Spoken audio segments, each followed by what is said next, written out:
สุดท้ายบองថ្ងៃនេះយើងមកធ្វើជាមួយនឹងចំហុយឈូសទុក topping ភេសជ្ជៈផ្សេងៗទាំងអស់គ្នាហើយចំហុយឈូសខាងយើងបងពេលឈូសចេញមកគឺអត់ស្អិតបតាក់បបាក់ប្រាអីគឺអត់ទេបងអញ្ចឹងតោះមកតាមណាពីរបៀបនៃការធ្វើជាដំបូងគឺយើងត្រូវមានជាមួយនឹងម្សៅចំហុយឈូសម្សៅចំហុយឈូសខាងយើងគឺមានពណ៌សហើយនិងពណ៌ខ្មៅបងអញ្ចឹងយើងធ្វើការចាក់ទឹក 500 ml ចូលទៅហើយដាក់ជាមួយនឹងម្សៅចំហុយចំនួន100 ក្រាមឬស្មើនឹង1ខាំបងកូរឲ្យរលាយទុកមួយឡែកហើយបន្ទាប់មកយើងធ្វើការដាក់ចង្ក្រានដាក់ទឹក700 ml ចូលទៅទៀតអញ្ចឹងទឹកស្រុកទាំងអស់1លីត្រ2បងហើយដាំឲ្យពុះសិនសូមយើងចាក់ល្បាយអំបញ្ញមិញទឹកចំហុយយើងចូលទៅក្នុងទឹកដែលកំពុងពុះនឹងនឹងទុកឲ្យពុះអញ្ចឹងក្រោយពេលយើងឃើញល្បាយពុះហើយយើងកំណត់រយៈពេល2នាទីណាបងហើយបងឆ្ងល់ថាមិនក៏អត់មានរសជាតិស្ករអីអញ្ចឹងដោយសារតែថ្ងៃនេះគឺយើងធ្វើ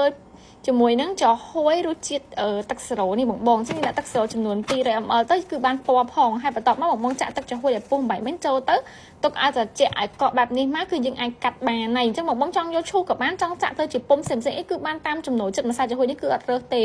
ហើយឈូសមកបងចង់ឈូសសរសៃទៅក៏បានសរសៃធំក៏បានអានេះគឺខ្ញុំប្រើប្រាស់ជាមួយនឹងប្រដាប់ឈូសសរសៃតូចទេបងហើយបន្ទាប់ពីឈូសហើយគឺយើងអាចយកទៅ topping នៅលើភេសជ្ជៈបានហើយឃើញទេបង